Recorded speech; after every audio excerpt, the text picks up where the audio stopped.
October 2024 will mark 5 years since I launched my career coaching business. So in this video, I'm sharing some answers to some frequently asked questions that I receive as both a certified career coach and certified resume writer. Over these 5 years, I've learned so much about how to help job seekers navigate the whole job searching process, optimize their LinkedIn, write their resume so it stands out, and so much more. So I'm really excited to share this info with you today. My name is Sarah Camillo. I am, like I said, a certified career coach and a certified resume writer, and I have 15 years of recruiting experience. And I share that recruiting experience because I think that's helped, from what I hear, my clients tell me a lot that they really appreciate that I can give some knowledge of the behind the scenes of the recruiting life and a lot of my perspective that comes from the recruiting perspective. It just really helps them just with navigating their whole process and their job searching strategy until they get that job. So before I jump into the FAQs, real quick backstory. Most people don't know is I got certified in resume writing about 2 years before getting the career coaching certification. And I was doing that because I would get asked by a lot of friends and family for help on their resume just because I was in recruiting and I knew how I could help them. And then at that time I was like, why am I not getting paid for this? So that's when I looked into the certification. And then I started working on the side of my last corporate job with an amazing company called Inside Recruiter. And I was just taking on 1-2 clients a week because I had my other full-time job. And I learned quickly how to help people on the side of their resume as well. And I learned more about what people don't know as far as job searching and all of that. And so that's when I started thinking I knew I needed to change myself in my career. So I started looking into the career coaching certification, got certified in that, and then just learned how to make this a business. And I'm so glad that I did. So now it's 5 years later, and I have 9 frequently asked questions that I get as a career coach, as a resume writer, as a former recruiter. I'm going to keep my answers somewhat brief, so comment below if you want me to go into any other detail, or feel free to schedule a call directly with me if you want to set up a one-on-one coaching consultation, and we'll go from there. Question number 1, what is the best resume tip you've ever given? So what I would say is this, and this is actually the real big challenge for when it comes to resume writing, is you need to write your resume in a way that makes sense to a recruiter who most likely has never been in your job or your industry or your field before. But then you also need to sell your expertise to the hiring manager who might be your next boss someday. So it's a huge challenge, but that's the mindset and that's the approach you need to take to writing your resume. You need to include those KPIs and those results and all of that. Those are what really speak to a recruiter to say, oh, this person's a high performer. But then you also need to include some of those keywords and industry trendy words so that that can show your expertise in your industry and impress the hiring manager. Number 2, best interview tip is keep your answers more concise and brief. And at the end, you can say, hey, do you need any more detail on that? Or do you need me to elaborate? Approaching it that way, you won't lose the interviewer if you do it that way.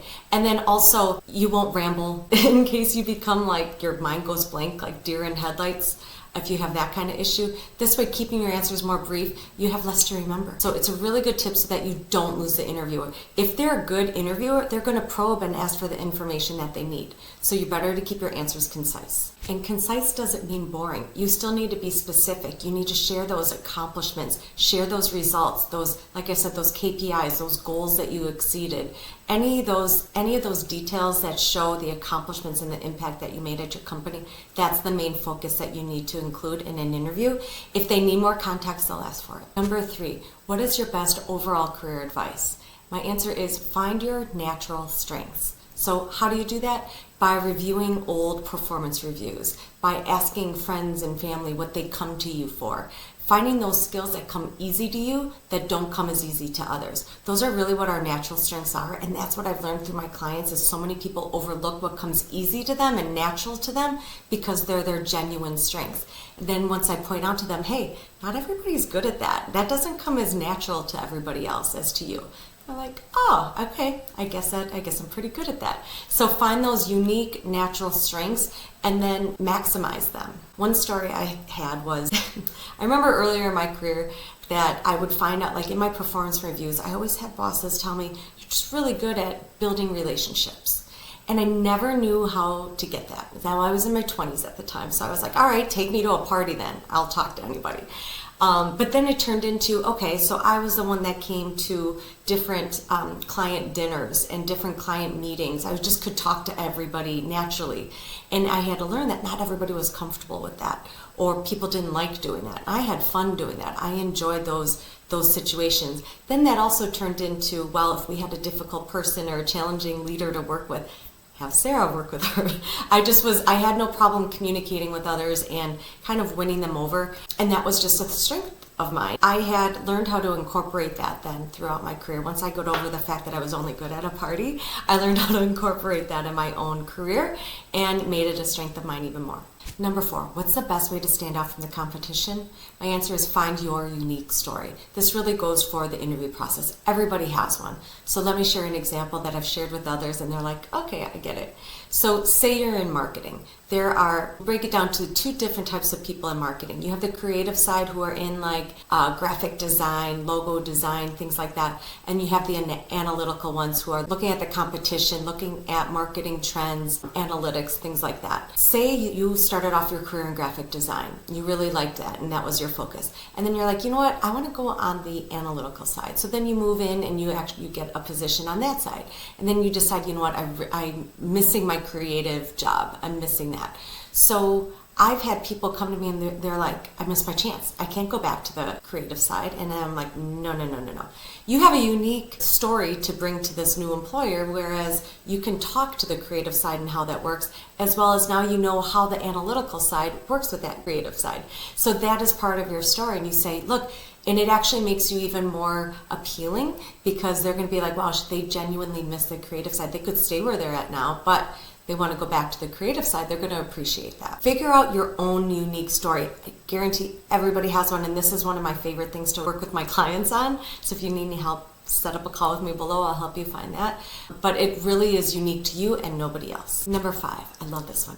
How do I get a manager job without people management experience? Okay, first of all, when you're in an interview, that employer is never going to say, let me see an org chart so they can see who reports into you directly. So the reason you're wanting to be a people manager is because you're probably doing some of that already. You're probably just doing it indirectly. So maybe you're managing a project and you're working with people from different functions.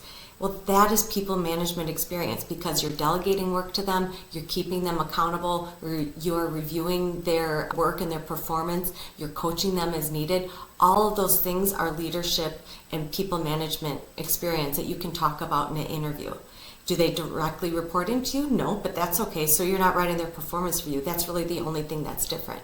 So if you're wanting that, lean on that experience and share that in an interview. Number 6, is the ATS really a bot? No, it's not. There is so much incorrect information out there on the World Wide Web about ATSs and it drives me crazy. The ATS is not really a bot. It is a software. ATS stands for Applicant Tracking System. So it is a software that recruiters typically are the ones using to evaluate the applicants who apply for a job. So your resume is viewed by human eyes. Now, can you get those automatic rejections? Probably, because a recruiter can post a job and they can set a couple things to say, okay, if this person doesn't have a bachelor's degree, they get auto rejected. But you know what? That's something for throughout that organization that they don't hire people without a degree. So you're probably going to get it for any job that you apply for.